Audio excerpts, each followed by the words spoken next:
ไม่เลิกกี่มาอย่าเฮิบมาอ่านอาหารมาไอชื่อว่าแซ่บลาวกี่มาเจ้าของบิสเนสเจ้าของมาห้านกี่ก็มันมาความคิดความเห็นละความดีอกดีใจของมาเจ้าของห้านเอาเลยไอสมัยเลิกอร่อยซื้อลาวซื้อคำลาซื้ออเมริกาซื้อมาเจรี่คือส่วนเจ้ากับเพื่อนแข่งธุรกิจเป็นนึงแล้วสอบข่าวไทยกรมเนี่ยกรมครอบครัวกรมประกรวันนี้ที่มาบนทวิตที่ว่าเยตรัฐข้าพเจ้ายักยีรัฐตะเวรัฐที่หนึ่งของสหรัฐอเมริกาแล้วก็มาร้านอาหารลาวเยตรัฐที่ของประเทศอิสอาหารเป็นผู้ของประเทศอิสเยตรัฐที่เราอีเราเอาฟังพี่น้องลูกเพื่อนสนับสนุนมีเนตต้อนรับเราได้สลายวิกยังเล่ตรงนี้ก็โยแว่สมาชิกมูเดลสุเลิศกี่ก็มาจะกองห้านกันเลยเนี่ยเมื่อที่ว่ากมูได้อาบิสเนสยาดมาอเมริกา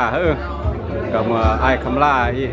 เมื่อเบื่อในยอดในใกล้ลองกี่รัฐดาลาเวกอย่าซอกห้านอาหารแซ่บลาวมาสังเมอของกมูได้อย่าอุดนุ่นอย่าละอย่าเฮิบก็อย่ามาขับเจอไอฮะ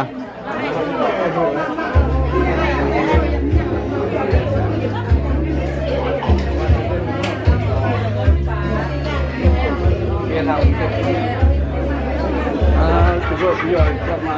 เยอะมากกั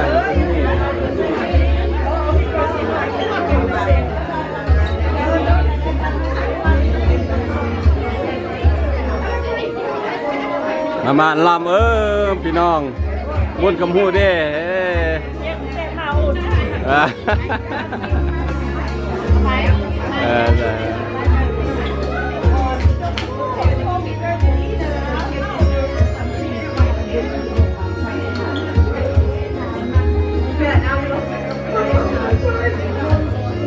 สบายดีปีใหม่พอสบายดีไม่แห้งกินข้าวแซ่บๆอิ่มๆเด้อสบายดีไม่เตื้อสบายดีขอบใจร้ายเด้อมาเหยียบมาหยาบเจ้ามีโอกาสก็ไปหยาบน็อตกันเลยหน้าเด้อคนลาวก็หลายอยู่พุ่นน่ะเจ้า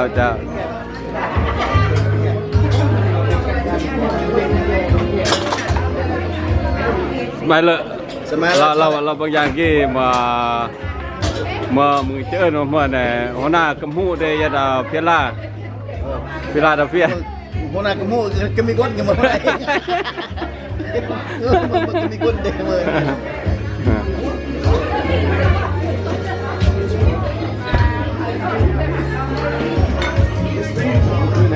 กินลาวเขา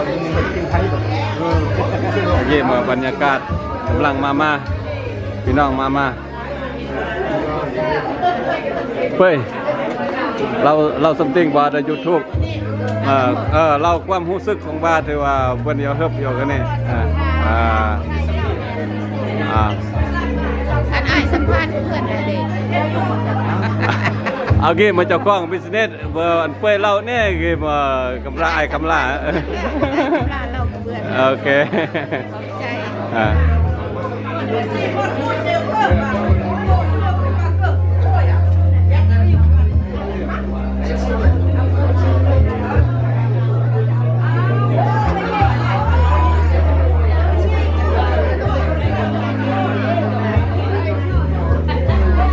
มาเลยยงไม่เบิ้ลเมื่อส่งมาไหม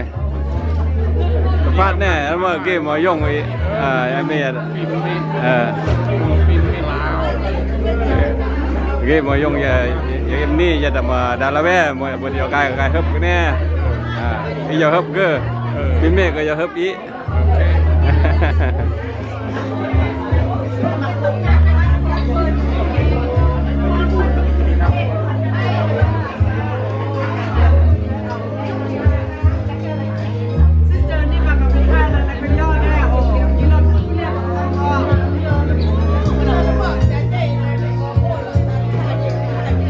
านปี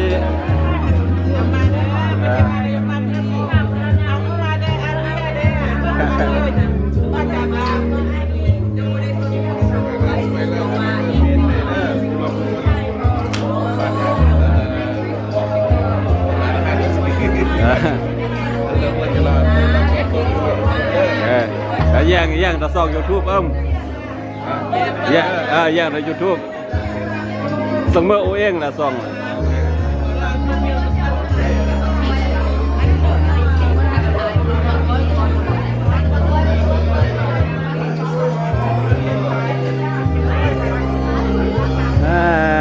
Happy New Year Happy New Year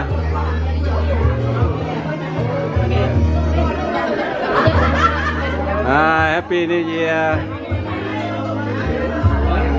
สบายดีสบายดี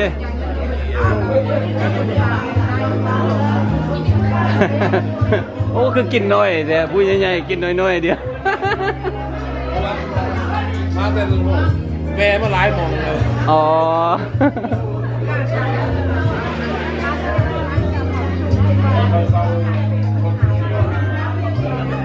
เราก็เจ้าเศร้านะไปเที่ยว UTC แล้ววันนี้สิขึ้นมิซิล่า เกี่ยเมื่อในบ้านทำมาละแวเนี่ย เอามากเอามาก กันไหม